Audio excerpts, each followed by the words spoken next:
Depois, sabendo Jesus que já todas as coisas estavam terminadas, para que a Escritura se cumprisse, disse: tenho sede. Estava, pois, ali um vaso cheio de vinagre, e encheram de vinagre uma esponja, e pondo-a no hisopo, lhe chegaram à boca. E quando Jesus tomou o vinagre, disse: está consumado. E inclinando a cabeça, entregou o Espírito. Amém. O texto que nós acabamos de ler nos deixa claro, com as palavras do Senhor Jesus, que Ele veio cumprir uma obra, que Ele veio realizar uma obra, que Ele veio fazer uma obra. E na verdade, quando Jesus diz está consumado, o termo ali no original, que eu não vou citar as palavras gregas, ele significa terminar, concluir, completar, executar plenamente. Então, quando Jesus estava ali na cruz, ele gritou, ao invés de nós lermos está consumado, no grego esse termo, ele significa está terminado, está concluído, eu completei, eu executei perfeitamente, eu executei plenamente a obra que o Senhor me havia dado a fazer. E isso, irmãos, essas palavras de Jesus ali na cruz, dá-nos uma ideia de alguma coisa que tinha sido começado a fazer, mas que ainda não havia sido concluído, algo que estava por acabar, que precisava ser feito. É isso que nos dá a entender quando Jesus diz aquilo, dá a entender de algo que tinha sido começado a fazer, mas não tinha sido terminado, não tinha sido concluído. Aí ele veio para concluir, para terminar, para fazer. E quando o Senhor Jesus diz está consumado, significa que Ele concluiu com perfeição o que faltava ser feito. É como se Deus, amado, tivesse começado uma obra na antiguidade. Na antiguidade Deus havia começado uma obra, mas que para terminá-la, Ele mesmo, Deus, teria que vir, já que não havia ninguém digno para fazer, para completar.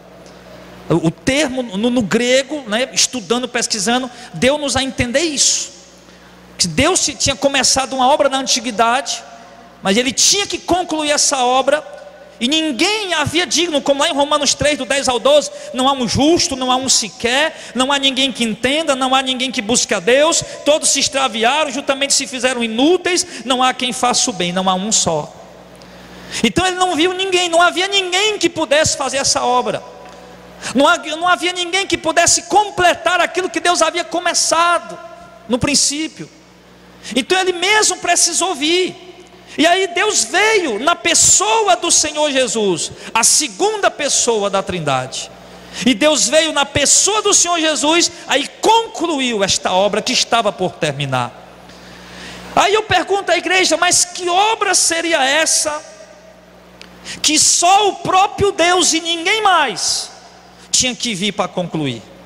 Que obra tão extraordinária, tão grandiosa, porque na antiguidade a gente vê, por exemplo, que para realizar a obra do antigo pacto, Deus levantou Moisés, e ali Moisés serviu, Moisés foi útil, Moisés foi canal, foi instrumento.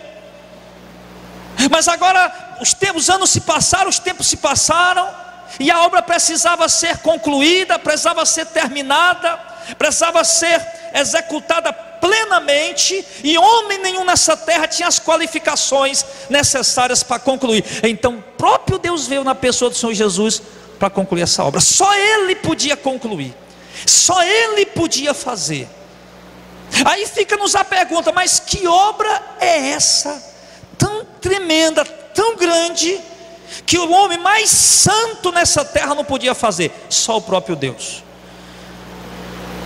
Amados, dentre muitas obras que Jesus, o Deus Filho, Ele fez, nós vamos destacar essa noite seis obras, nós vamos destacar nesse estudo. Cristo ele realizou muitas e muitas, inúmeras, incontáveis obras, mas ele realizou obras que somente Deus poderia realizar. Não foi a cura dos enfermos, não foi abrir os olhos dos cegos, não foi levantar o paralítico, porque isso os apóstolos também puderam fazer, isso os profetas do passado também fizeram. Não foi fazer obras miraculosas, milagres extraordinários, porque isso também está registrado em várias partes da antiga aliança. O livro dos profetas, o livro dos reis, o livro dos juízes. Nós vamos ver ali milagres extraordinários acontecendo. Então, as obras, apesar de Jesus ter feito muitas e muitas obras, nós iremos destacar dentro desse contexto, desse termo grego, está consumado, terminado, concluído, completado, executado plenamente, que só Deus quem poderia fazer, e precisou ele assumir um corpo humano, habitar em nosso meio como homem para poder concluir essa obra. Então, listando essas 3 obras que Jesus veio fazer, a primeira que eu quero destacar essa noite, irmãos, a primeira obra que Jesus veio fazer foi, acho que talvez aqui a mais complexa, um pouquinho mais difícil de explicar, que foi cumprir a lei. Essa foi a primeira obra das 6 que nós vamos destacar essa noite. Jesus fez, cumprir a lei. Abra sua Bíblia em Mateus capítulo 5. Eu até coloquei logo essa na primeira, porque se eu não souber explicar bem direito, eu termino logo e vou dizer, não irmão, tem que correr porque o tempo está indo embora, Gostou da estratégia, Diagnocélio?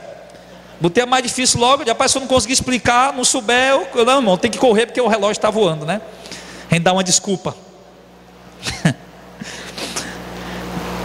Então a primeira obra que Jesus veio fazer, qual foi, igreja, que nós falamos? Cumprir a lei. Mateus 5,17, ele diz: não penseis que eu vim destruir a lei ou os profetas. Não vim abrogar, mas cumprir. Então Jesus está dizendo, irmão, que ele, preste bem atenção, que ele não veio destruir a lei, que ele não veio abrogar a lei, ele veio cumprir. Mais uma vez, voltando para o original, o grego, esse termo cumprir, que Jesus disse, eu vim cumprir a lei, significa trazer ao fim, realizar. Preste atenção, trazer ao fim, realizar, satisfazer, terminar. Olha que coisa interessante. Olha, quando Jesus diz que veio cumprir a lei, ele não está dizendo que veio destruir a lei. Ele mesmo falou, não vim destruir a lei, mas ele está dizendo que veio concluir, que veio terminar, que veio satisfazer a lei, que veio realizar a lei, trazer ao fim a lei. Agora isso, irmão, nos dá uma ideia de uma construção. Preste bem a explicação para você entender o que Jesus está dizendo. Ele diz, eu vim cumprir a lei. Começa a pensar numa construção aí. Por exemplo, alguém tem uma construção velha que ninguém conseguiu concluir a lei, a antiga aliança, o antigo pacto. E essa pessoa, ele quer fazer uma construção nova, a graça, a nova aliança. Mas ele não quer destruir a antiga. Ele prefere terminar, concluir, para só então fazer a nova. Você entendeu? Ele não é uma construção. Não, eu quero fazer uma construção nova, a graça, o novo pacto. Deus, chegou o tempo de Deus mudar o pacto. O antigo pacto, a antiga aliança, lei. Deus agora quer estabelecer um novo pacto, a nova aliança, a graça. Só que ele não quer destruir a lei.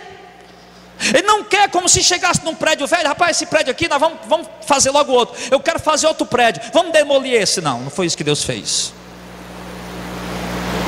Primeiro ele terminou o que tinha começado, que ninguém havia conseguido cumprir a lei. E logo a lei, ela apontava para Cristo, ela era sombra das coisas futuras. E então essa sombra, ela precisava ser removida para dar lugar às coisas às quais ela apontava. Então, por isso, só Deus quem podia fazer isso. Só Deus quem podia fazer isso. Então foi isso que Cristo veio fazer. Ele satisfez todas as exigências da lei.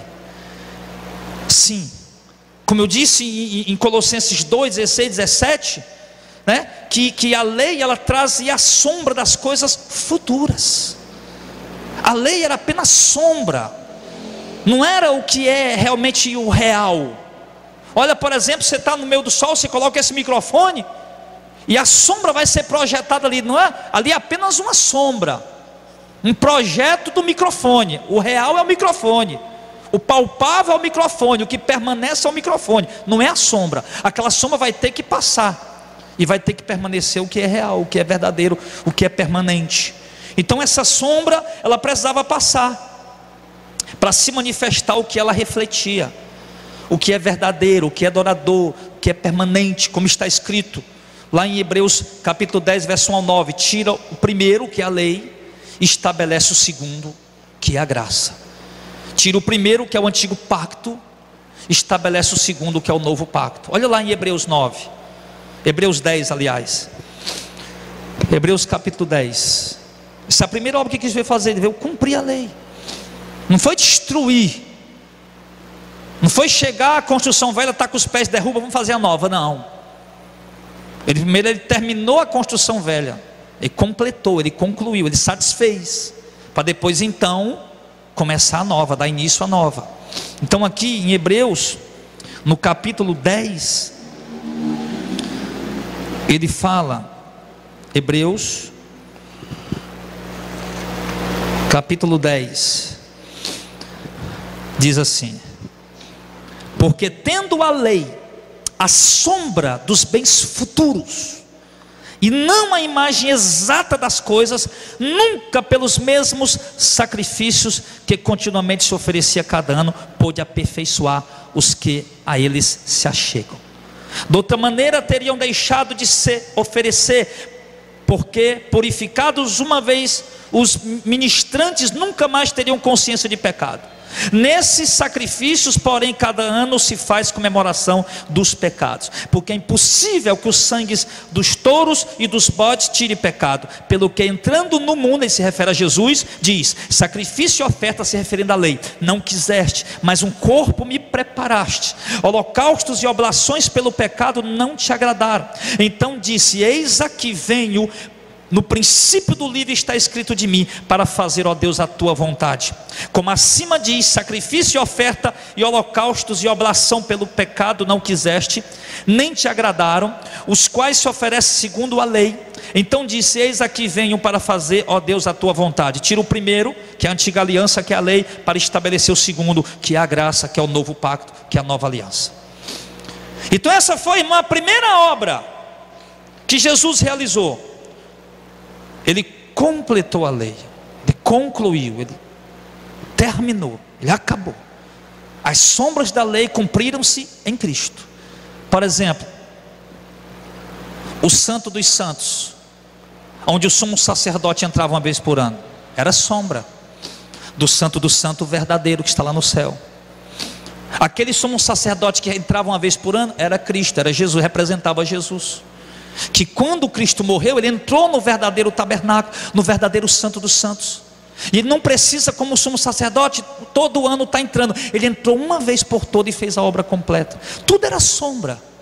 Aquele véu era uma sombra que impedia o acesso dos israelitas, que impedia o acesso dos sacerdotes, que somente o sumo sacerdote podia entrar representando o povo. Mas quando Cristo, o sumo sacerdote, entrou pelo Espírito eterno, o véu foi rasgado e nós passamos a ter acesso direto ao Santo dos Santos. Os cordeiros, os sacrifícios, as festas, os sábados, os dízimos, tudo aquilo era sombra das coisas que se cumpririam em Cristo. Então por isso somente Cristo poderia realizar esta obra, homem nenhum, ninguém mais. Você vê que morreram muitas pessoas na cruz. Pedro morreu na cruz de cabeça para baixo. Muitos outros homens de Deus morreram na cruz. pelas perseguição do imperador Nero e dos outros imperadores que vieram romanos. Mas nenhum daqueles homens, mais santo que fosse, a morte deles na cruz poderia completar essa obra. Apenas a morte de Cristo, amém, igreja? Por isso ele teve que vir, assumir a corpo humano, para depois morrer e consumar essa obra. Portanto, a lei do antigo pacto findou em Cristo. Romanos 10:4 está escrito: porque o fim da lei é Cristo, para a justificação de todo aquele que crê. Então, o fim do antigo pacto, a antiga aliança, termina em Cristo. E concluiu para se estabelecer a nova lei, a lei do novo pacto, lá em Mateus 26:26. Olha lá, Mateus 26:26. Eu sempre procuro, irmão, organizar os estudos, os versículos em forma sistemática. Só que tem estudo como esse aqui que não dá. Por exemplo, estava em Hebreus, agora nós temos que ir para Mateus, voltar para Hebreus de novo, né? Então, mas enfim, Mateus 26:26, aqui Jesus está celebrando o novo pacto, está consumando o antigo pacto, completando o antigo pacto. Ele completou, terminando, pondo um fim e celebrando o início do novo pacto, que seria consumado quando ele morresse na cruz e ressuscitasse. Mateus 26:26 diz assim: enquanto comiam, que é a Santa Ceia, né, da Páscoa judaica lá, a ceia da Páscoa lá, e Jesus instituiu o novo pacto dentro de uma festa do antigo pacto. Porquanto comiam, Jesus tomou do pão e abençoou, partiu e deu aos seus discípulos e disse: tomai e comei, esse é o meu corpo. E tomando o cálice, dando graças, deu aos seus discípulos dizendo: bebam dele todos, porque isso é o meu sangue, o sangue do novo pacto, o novo testamento, que é derramado por muitos para a remissão dos pecados. Então, quando Cristo, naquele momento, irmão, ele pega aquele pão, aquele vinho, ele diz: olha, isso aqui é o sangue, o meu sangue do novo pacto. Dizendo o novo pacto, imediatamente Jesus, ele termina o pacto antigo, ele conclui o pacto antigo. Porque eu já dei essa explicação para os irmãos várias vezes. Se eu tenho um pacto com o Auricélio, por exemplo: Auricélio, toda quarta-feira nós vamos vir de paletó preto para o culto. É um pacto nosso, uma aliança nossa, ninguém pode quebrar. Aí toda quarta a gente está aqui de paletó escuro. Isso é um pacto, uma aliança. Aí de repente eu chego para ele de novo: sério, vamos mudar nossa aliança, vamos fazer uma aliança nova, vamos fazer uma aliança nova. Agora toda quarta-feira, ao invés de blaze preto, a gente vem com blaze branco. Pronto, qual é o que passa a valer? O primeiro ou o último? O último. Porque o primeiro foi dado a princípio, mas quando o segundo pacto foi dado, ele imediatamente não se faz mais necessário o primeiro pacto, amém? Então era isso que Cristo estava fazendo, a primeira grande obra que só Jesus Cristo, o Filho de Deus, podia fazer, o Cordeiro de Deus que tira o pecado do mundo, era completar, concluir, cumprir, satisfazer as exigências da lei. E aqui ele satisfaz, ele completa, ele dá um fim à lei, não destruindo ela, mas completando, cumprindo. E quando ele completa, quando ele cumpre, é como o homem que terminou a construção antiga. Agora pronto, já está terminada tudo, agora vamos para a construção nova, né? Então foi isso que aconteceu aqui. A igreja entendeu, amém? A segunda obra que Jesus veio fazer foi pôr fogo na terra, trazer divisão pelo nome dele. Abra lá em Lucas capítulo 12. Lucas 12.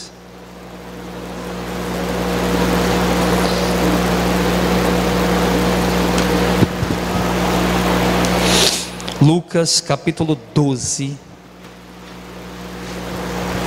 Então, irmãos, entenderam? Jesus não destruiu a lei, ele cumpriu. E quando ele cumpriu, pronto, a lei não precisava mais ser cumprida, a lei não precisava mais ser praticada, não precisava mais ser vivida, porque ele cumpriu, ele satisfez, ele completou.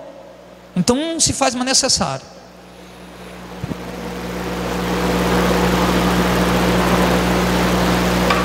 Ele veio pôr fogo à terra. Lucas 12, 49.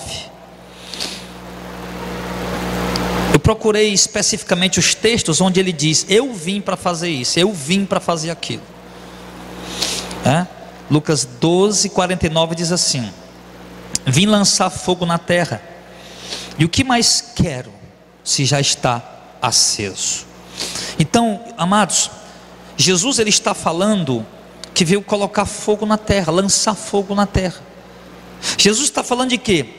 Do cisma, das divisões, das separações, do desacordo que o nome dele traria para as religiões, para a sociedade, para a humanidade como um todo.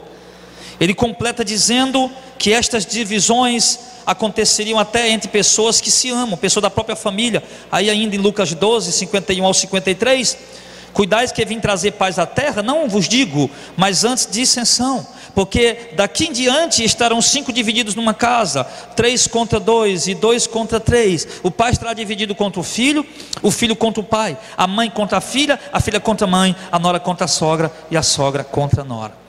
Talvez para nós, irmão, isso que Jesus está falando aqui, mas pastor, mas isso aí pode acontecer em qualquer lugar.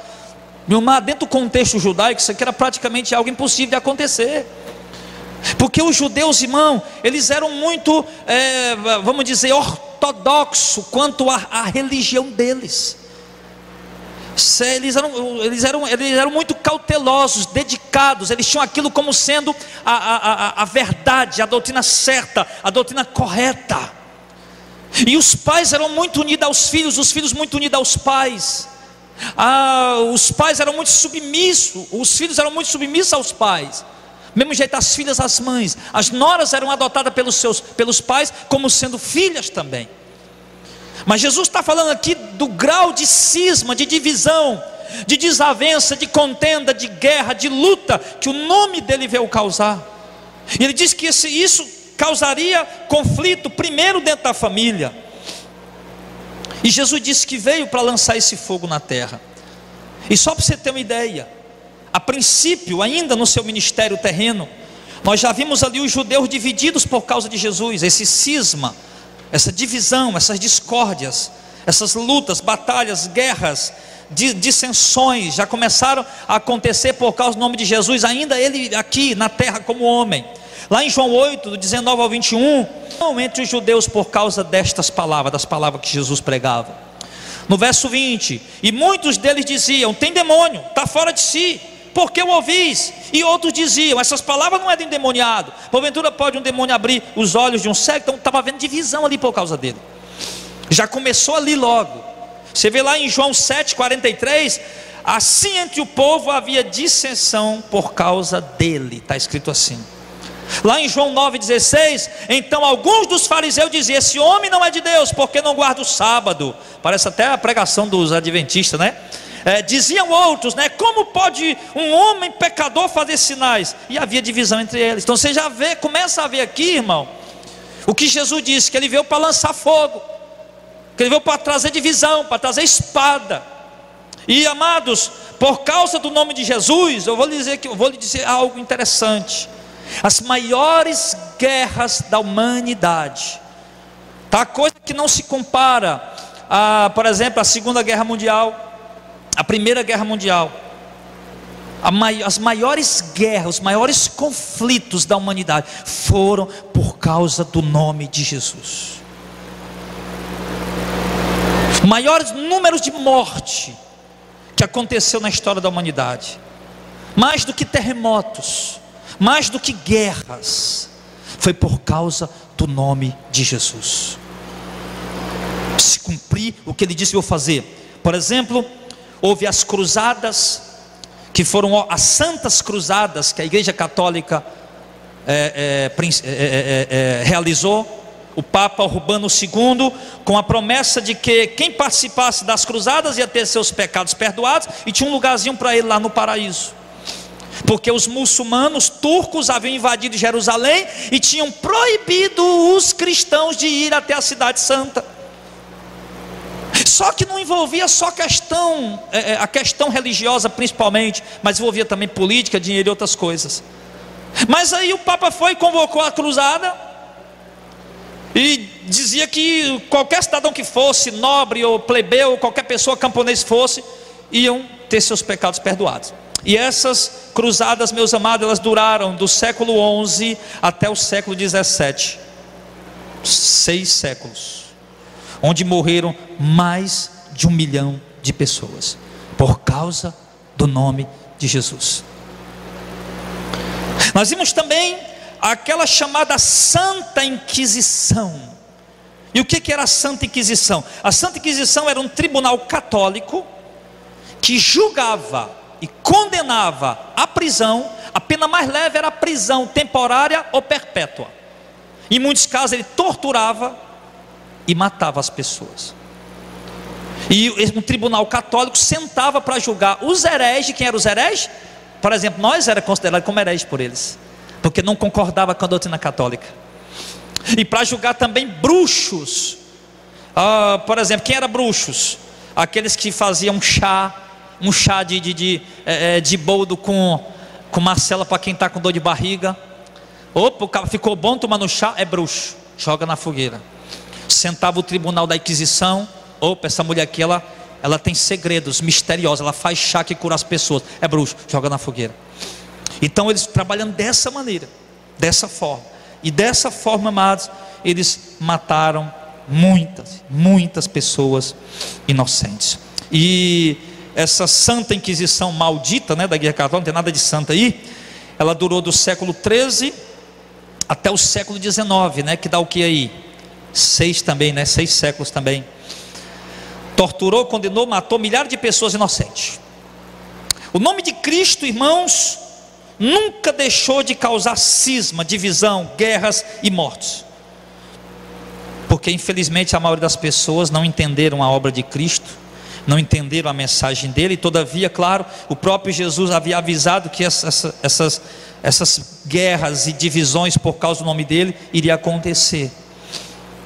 Ainda hoje nós vemos mortes no mundo por causa do nome de Jesus.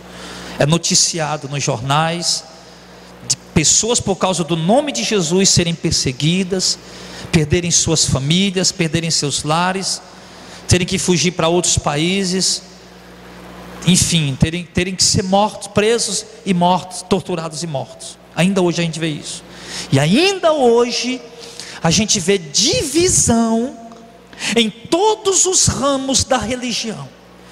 Nas mais de 3.000 religiões que existem no mundo, nós vemos divisão por cima de divisão, inclusive dentro daquela que se diz a própria igreja. E essas divisões são causadas por causa do nome de Jesus, por causa da mensagem que Jesus pregou.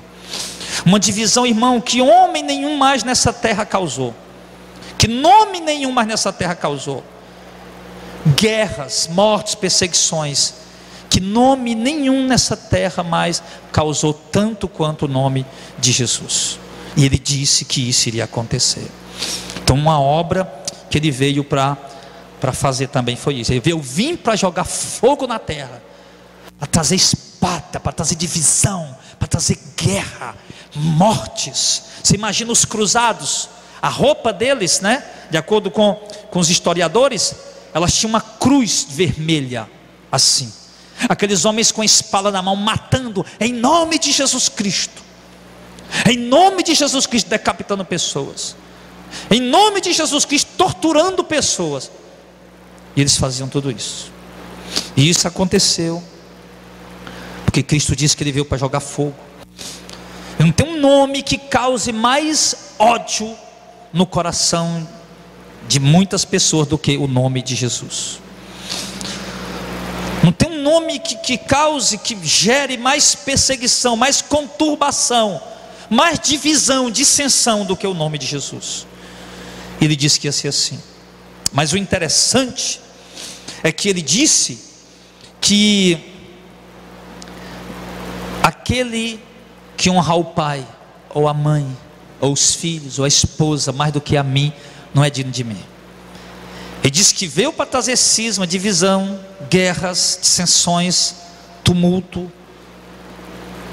Mas ele disse que a igreja tinha que priorizar o nome dele. No meio de tudo isso, todo esse caos, ele disse: nós tínhamos que colocar o nome dele acima de tudo, colocar o nome dele acima de todas as coisas. Então, aí, de fato, Jesus sim pôs fogo à terra e trouxe espada, e ainda hoje continua aceso, ainda não se apagou. A terceira obra que Cristo veio fazer foi servir, mas servir de um modo que ninguém mais serviu. Lá em Mateus 20, no versículo 28, Jesus disse assim: bem como o Filho do Homem não veio para ser servido, mas para servir e para dar sua vida em resgate de muitos. Então Cristo disse: eu vim para, não foi para ser servido, mas eu vim para servir. Jesus veio contrariar, irmão, toda a posição e imagem monárquica de reis, porque os discípulos estavam disputando exatamente isso: quem é o maior entre nós? E Jesus disse: olha, entre vocês é diferente do que acontece com os poderes da terra, com os poderes seculares. Lá quem manda são os maiores, são os autoritários, são aqueles que exercem poder. Entre vocês aqui, o maior de vocês deve ser o servo. O primeiro deve ser o último, o serviçal dos outros. E ele vai e se coloca, porque ele foi lá outro momento e lavou os pés dos apóstolos. E tanto é que Pedro nem queria: não, o senhor lava meus pés não. Já disse: eu vou lavar seus pés, se você deixar eu lavar, também você não tem parte comigo. Pedro depois: lava, Senhor. E depois Jesus explicou: olha, eu sou o Senhor e mestre, vocês me chamam e falam certo, porque eu sou mesmo. Mas eu lavei os pés de vocês como um serviçal. Vocês devem fazer o mesmo entre vocês. Jesus andou por todas as partes, curando, pregando, meu irmão, e andou trabalhando como um servo.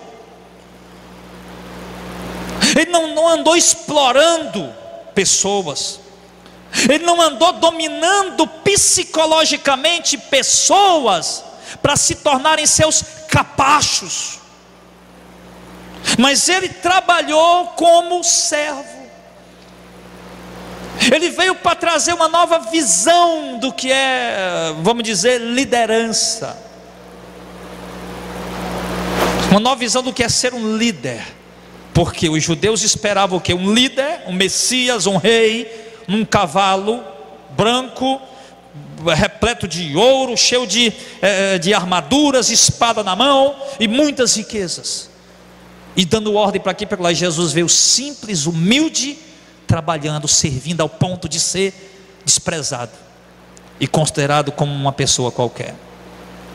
Lá em Filipenses 2, do 5 ao 8, está escrito assim: de sorte que haja em vós o mesmo sentimento que houve também em Cristo Jesus, o qual, sendo em forma de Deus, não teve por usurpação ser igual a Deus, mas esvaziou-se a si mesmo, tomando a forma de servo, fazendo-se semelhante aos homens, e achado em forma humana, humilhou-se a si mesmo, sendo obediente até a morte, e morte de cruz. Então, a terceira obra que Cristo veio fazer foi servir. Servir de uma maneira que ninguém jamais havia servido. Servir de uma forma que ninguém poderia servir. Porque além desse tipo de serviço que ele prestou, e que nos deu exemplo para sermos humildes e também sermos servos como ele deixou esse exemplo para nós, ele também fez o serviço do servo sofredor, registrado em Isaías, que foi dar vida em resgate de muitos. E isso ninguém podia fazer. A quarta obra que Cristo veio fazer foi trazer juízo. Juízo, ou mais apropriadamente o termo grego para essa passagem que nós vamos ler, que é João 9,39, é a razão do julgamento. Olha aí, João 9,39.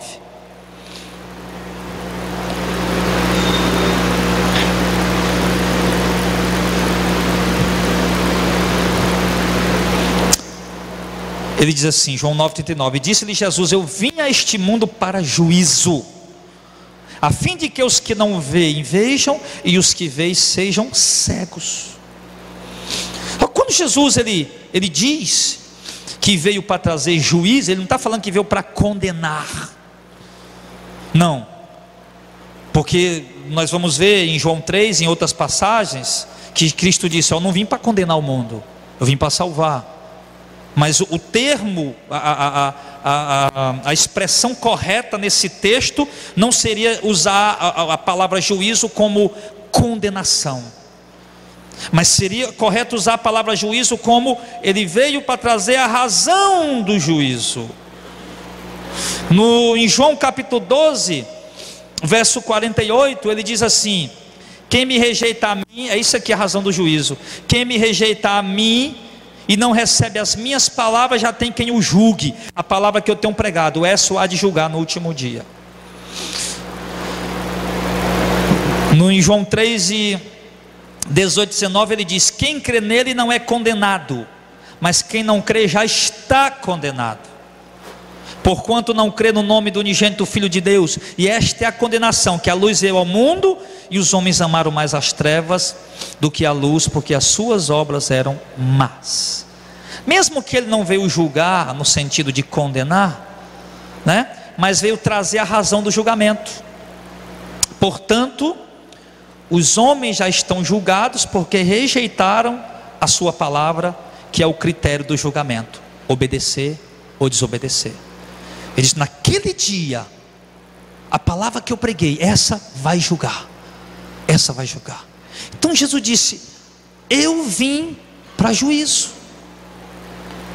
Então, já que ele disse que não veio para condenar, mas veio para juízo, para estabelecer o critério do julgamento, que é a palavra que ele pregou, que vai ser o critério a ser usado no dia do julgamento.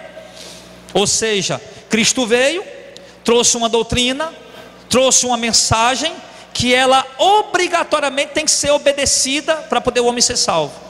Porque o homem que rejeitar a mensagem dele, a palavra dele, será condenado. Ele veio colocar, estabelecer os critérios do julgamento. É isso que ele está falando. E ele colocou. Por causa de Cristo, o homem herda a vida eterna. Por causa de Cristo, o homem vai para o inferno. Por causa de Cristo, o homem receberá um corpo glorificado, andará em ruas de ouro. Por causa de Cristo, o homem será lançado no lago de fogo e enxofre, onde ele perecerá por toda a eternidade. Ele veio para estabelecer juízo, de modo que hoje aqueles que creem nele já estão salvos, mas aqueles que não creem já estão condenados. Por quê? Porque o juízo já está estabelecido. Ele diz: eu vim trazer juízo a este mundo. O juízo já está estabelecido.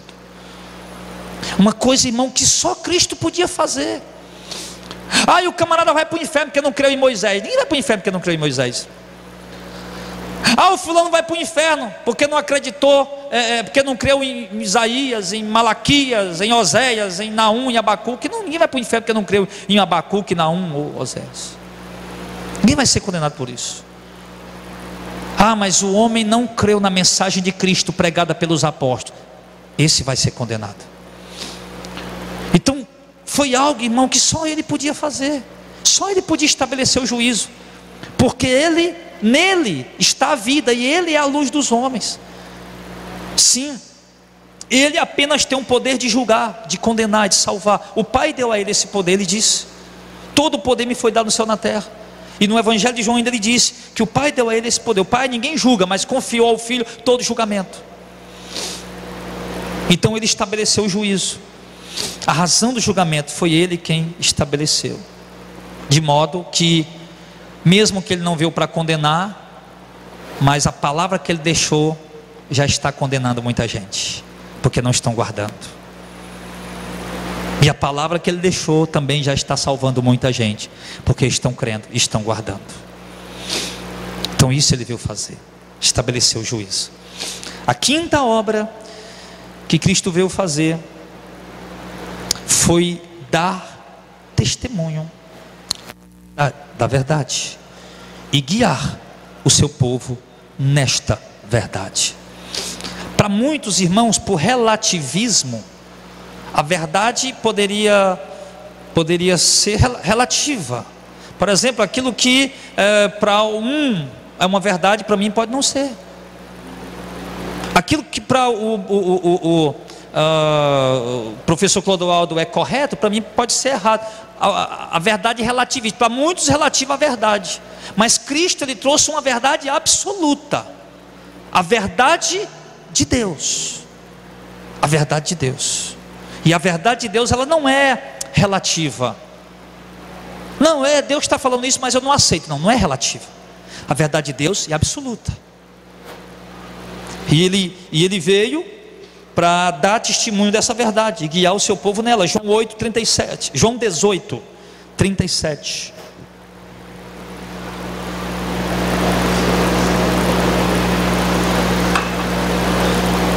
Evangelho de João 18:37.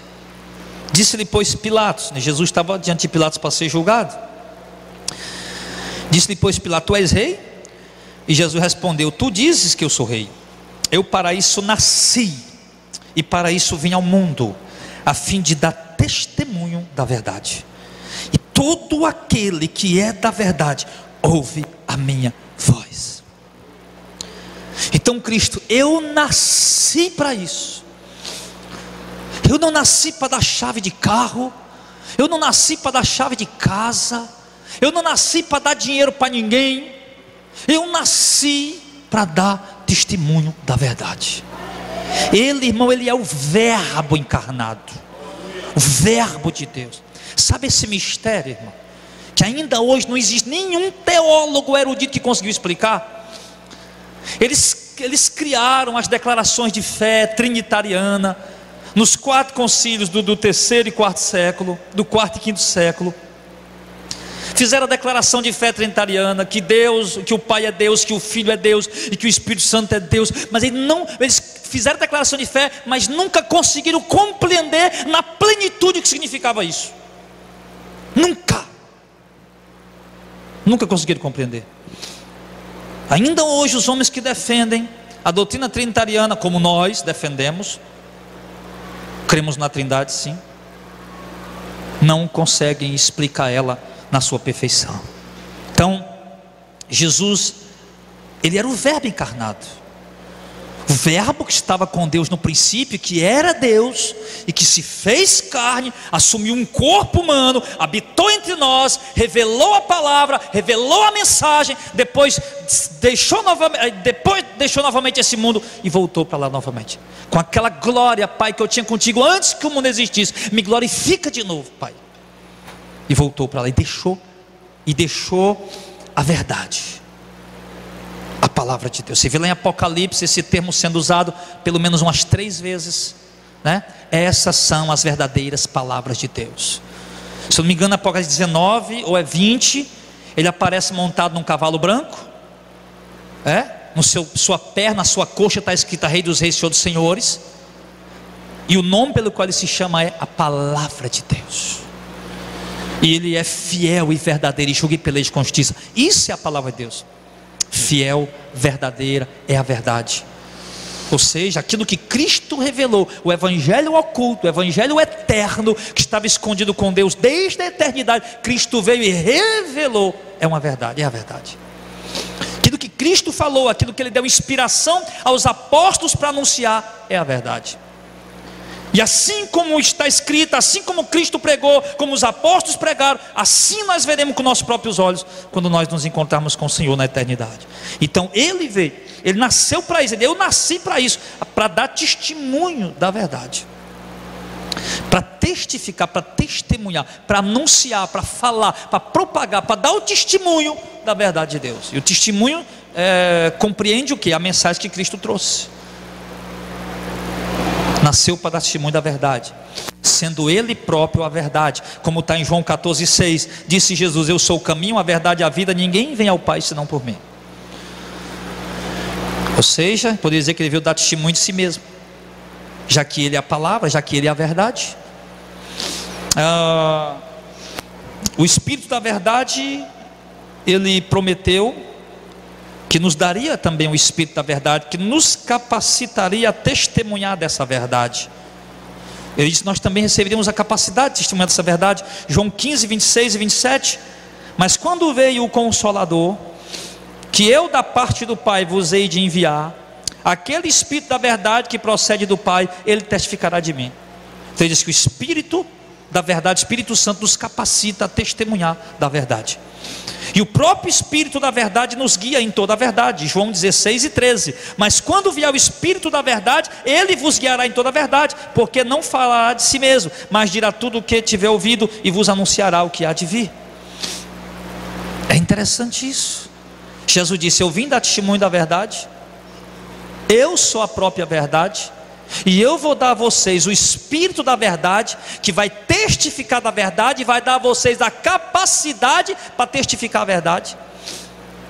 E esse Espírito da verdade vai conduzir vocês em toda a verdade. E ele, irmão, ele revelou a verdade. Ninguém conhecia essa verdade.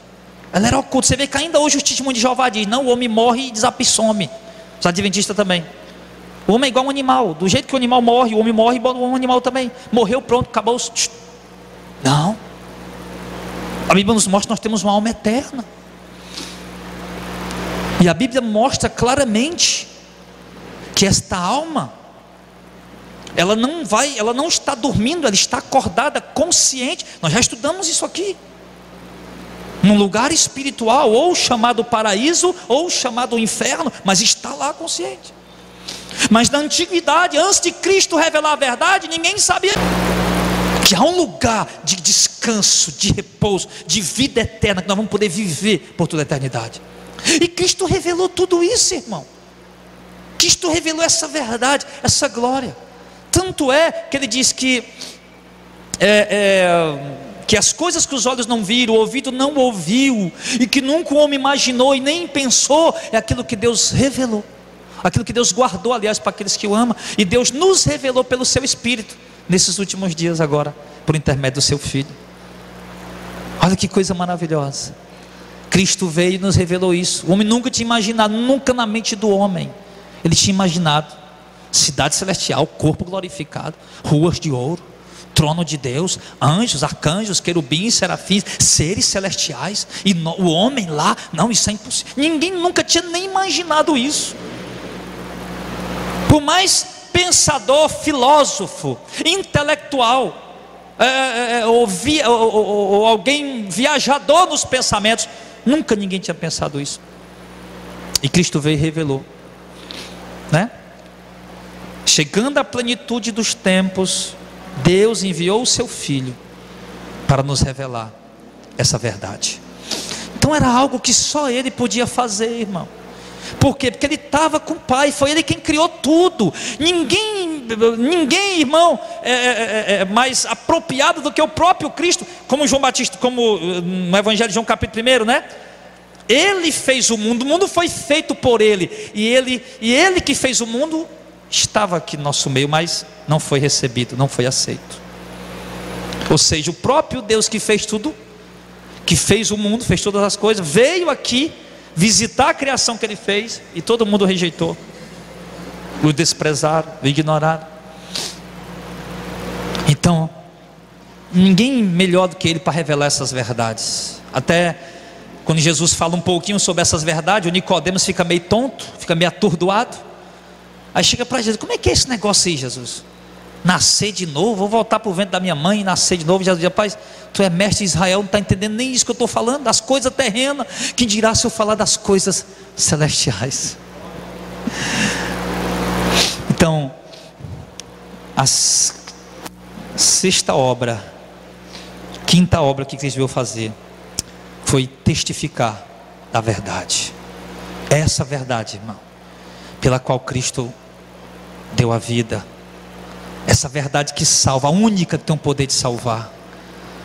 Se o Evangelho não for pregado, irmão, no teor verdadeiro que ele é, se ele não for anunciado de uma forma completa, perfeita, harmônica, genuína, autêntica, como Jesus e os santos apóstolos pregaram, ele não terá poder para salvar ninguém. O único instrumento de salvação na terra chama-se a verdade de Cristo, o Evangelho de Jesus Cristo. Esse é o único instrumento de salvação. É a mensagem que leva o homem a crer, que leva o homem a se arrepender, que leva o homem a salvação. E nós temos que defender essa verdade. Cristo veio para testificar dela, para revelar ela. Só Ele podia fazer isso. Estava escondido com Deus isso. Ele veio, trouxe e revelou. Agora nós temos que lutar para defender. Como Paulo disse, né? Acho que aos Filipenses ou Colossenses, ele fala que foi posto para defender essa verdade. Então é isso. Então, a sexta e última obra que Cristo veio fazer, amados, foi salvar. Cristo, Ele veio para realizar a obra da salvação. Obra que os cordeiros sacrificados pelos judeus, sacerdotes judeus, não pôde fazer. Obra que aquele cordeirinho degolado no altar do holocausto do templo, para tirar o pecado dos irmãos, dos judeus que traziam ele, não pôde pagar pecado nenhum. Pelo contrário, o autor de Hebreus diz que ele só comemorava os pecados e não removia pecado coisa nenhuma.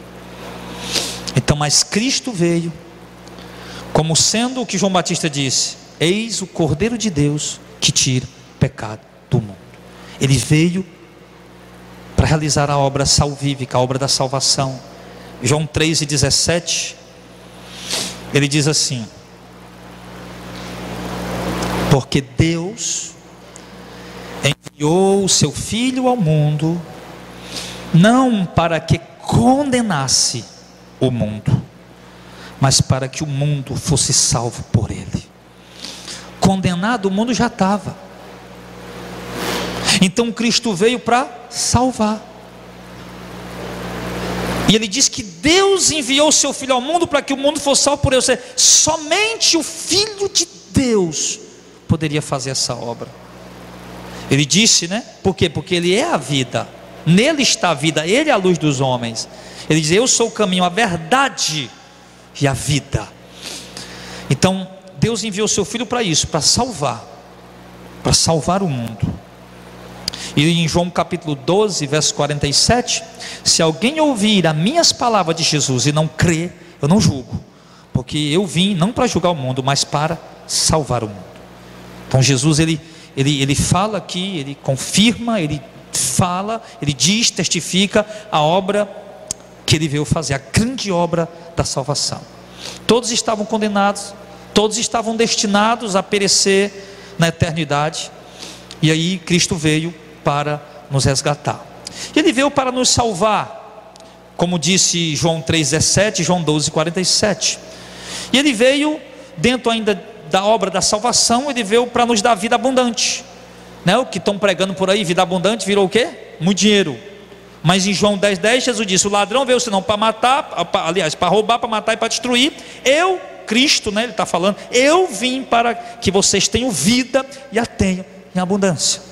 E quando Jesus diz: eu vim para vocês terem vida e vida em abundância, ele se refere a quê? A vida eterna. Porque algo abundante, irmão, é algo que não acaba, é algo que tem muito, cada vez mais e não acaba. Abundância. Então quando Cristo diz que veio dar vida eterna, não está relacionado a bens materiais, não está relacionado às coisas dessa terra, está relacionado à vida eterna. Ainda dentro da obra da salvação, Cristo veio salvar o que estava perdido, o que se havia perdido. Hebreus 18:11, né? Porque o Filho do Homem veio salvar o que se havia perdido. Mateus 18:11. Mateus 18:11, o próprio Cristo disse: o Filho do Homem veio salvar o que se havia perdido. Ou seja, dentro da obra de salvação, ele diz que veio salvar os que estavam perdidos, né? Os que estavam condenados, destinados à condenação, e ele veio para resgatar, para salvar. Ainda dentro da obra da salvação, Cristo veio salvar os pecadores. Paulo disse na sua primeira epístola a Timóteo, no capítulo 1, no versículo 15, Esta é uma palavra fiel e digna de toda aceitação, que Cristo Jesus veio ao mundo para quê? Para salvar os pecadores, dos quais eu sou o principal. Então, Cristo veio para salvar os pecadores. E aqui ele diz que não importa o pecado, não importa se você é uma pessoa que pecou muito, ou que pecou pouco, mas ele diz que ele veio para salvar os pecadores. E Paulo se considera o principal deles. Não por ter vivido em prostituição e drogas ou alguma coisa desse tipo, porque Paulo não viveu nessas práticas, mas porque Paulo perseguiu a igreja, torturou cristãos, deu apoio no assassinato de cristãos. Paulo fez isso. Então Paulo se considera o pior dos pecadores, em ter matado pessoas por causa do nome de Jesus. E ele diz que a obra de Cristo tão grande, a graça de Deus operando pela salvação em Cristo Jesus tão extraordinária, que essa graça foi capaz de perdoar a este pecador, maior dos pecadores, que Paulo se diz ser. Então aqui ele mostra que a obra de salvação de Deus, ela é algo extraordinário. Porque a obra de salvação, irmão, Deus salva o homem não baseado nos méritos do homem, Deus salva o homem não baseado na bondade do homem, Deus salva o homem não baseado em boas obras, em boas práticas. Deus usa um critério que apenas entre Ele mesmo, é algo que faz parte da sua soberania, da sua majestade, da sua pessoa como Deus, como Altíssimo, como Todo-Poderoso. Ele salva quem Ele quer e condena quem Ele quer. Ele faz isso.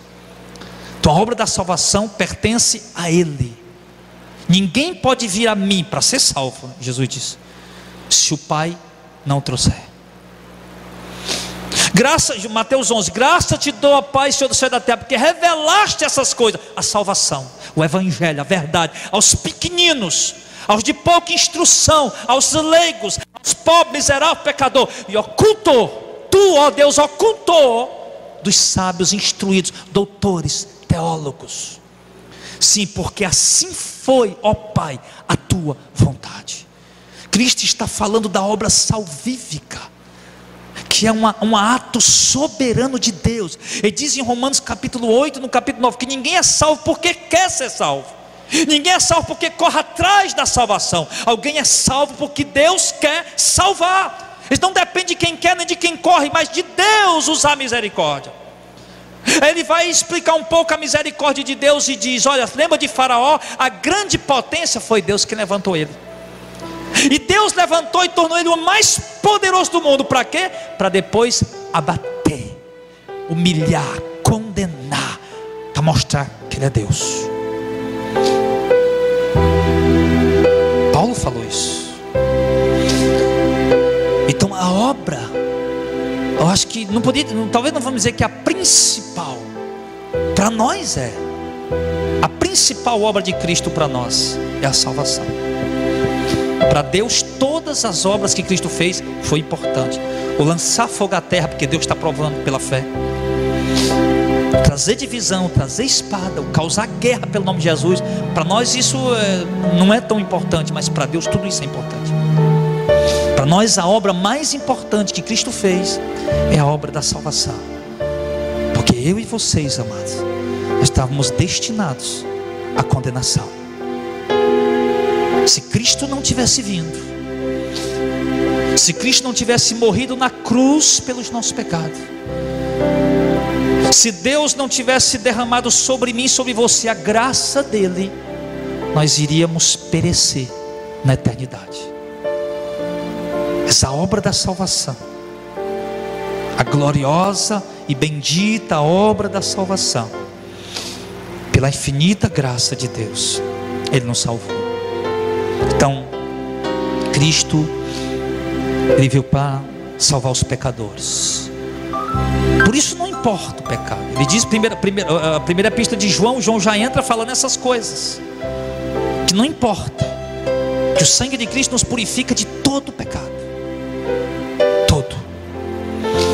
Que Deus justifica aqueles que creem, de modo que Deus apaga todos os pecados dele.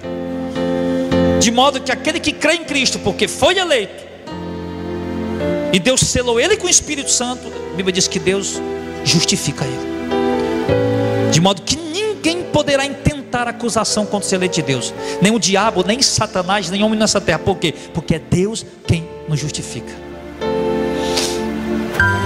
Então, a obra da salvação, claro que todos esses pontos, a gente passando, né, assim, por cima, todos esses pontos, irmãos, poderíamos depois pregar de um por um, mas ainda dentro da obra da salvação, Ele veio para salvar os pecadores e para nos dar a vida eterna, e essa vida eterna está nele mesmo. 1 João 5 do 11, 1 João 5, 11.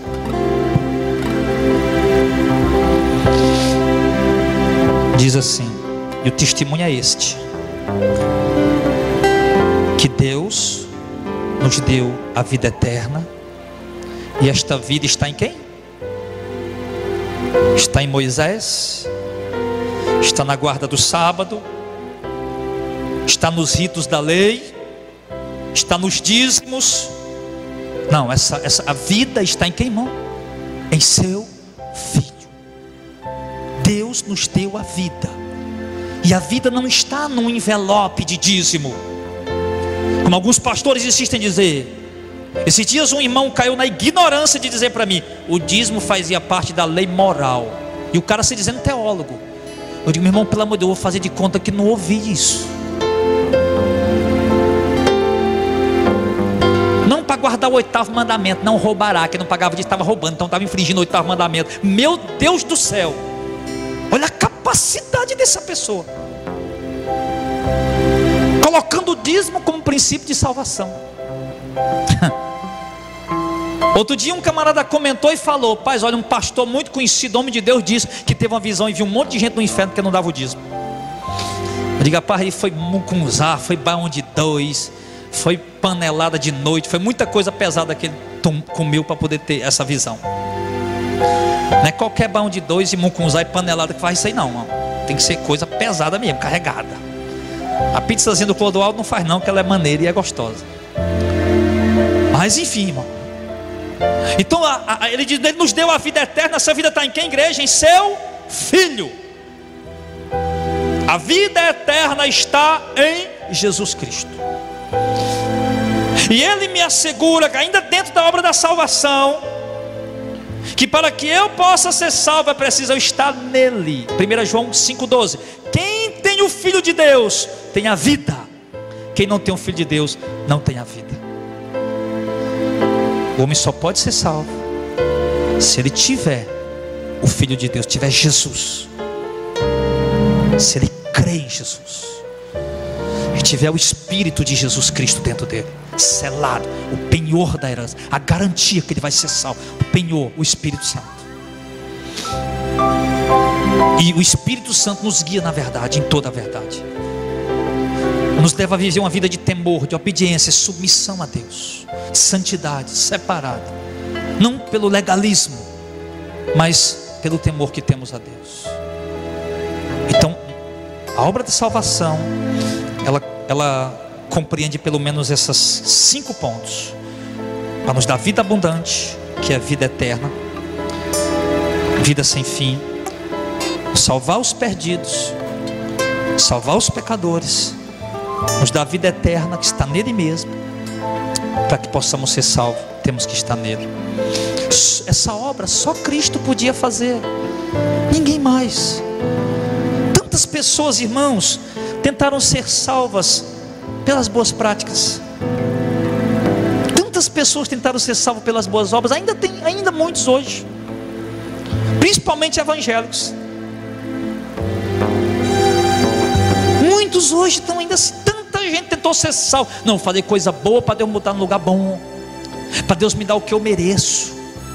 Tanta gente tentando ser gente boa para ver se é salvo.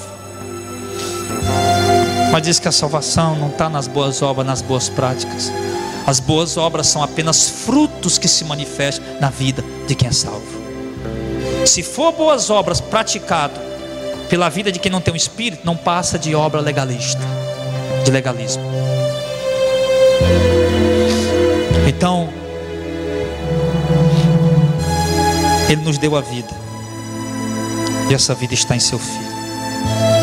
Então, amados, concluindo, Cristo, Ele foi enviado com um propósito. Ele não veio aleatoriamente. Pastor, por que Cristo não veio antes do tempo que Ele veio? Jesus nasceu há 2000 anos atrás. Por que Ele não veio antes? Ou então, pastor, por que Ele não veio depois? Porque a Bíblia diz que Ele veio no tempo certo, na plenitude dos tempos. Quando chegou o tempo, a hora determinada por Deus, Ele veio. E a primeira coisa no cisma que Cristo fez, como alguns costumam falar, pelo menos para grande parte do mundo, foi dividir o tempo em antes e depois de Cristo. Ele veio para realizar. Ele veio com um propósito. Ele não veio porque não estava fazendo nada lá. Eu não estou fazendo nada, eu vou lá para ver como é que é. Não. Ele veio porque Ele tinha que vir. Ele veio porque algo precisava ser feito e só Deus podia fazer. E para que Deus pudesse fazer o que precisava ser feito, Ele tinha que assumir um corpo humano, a forma humana. E Ele veio, assumiu a forma humana. Segundo a teologia comum, andou durante 3 anos e meio em nosso meio, realizando o seu ministério, suas obras, completando, consumando a obra que o Pai havia entregado, a obra que Ele tinha que fazer, a obra que Ele tinha que consumar, que completar, que satisfazer. Então Ele veio, fez, completou. Agora não nos resta nada mais. Não estamos aguardando o profeta que virá para trazer a mensagem para salvar a humanidade, como alguns esperam.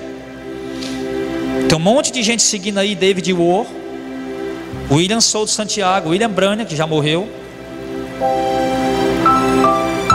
Tem um monte de gente seguindo esses camaradas, porque dizem que ele é o profeta que tinha que vir, e quem não seguir ele não vai ser salvo. Que isso, irmão? Não tem que vir mais profeta, não estamos esperando mais ninguém. Quem tinha que vir já veio. O único que nós estamos aguardando, sabe quem é? É Ele de novo, que vai vir nas nuvens para nos resgatar.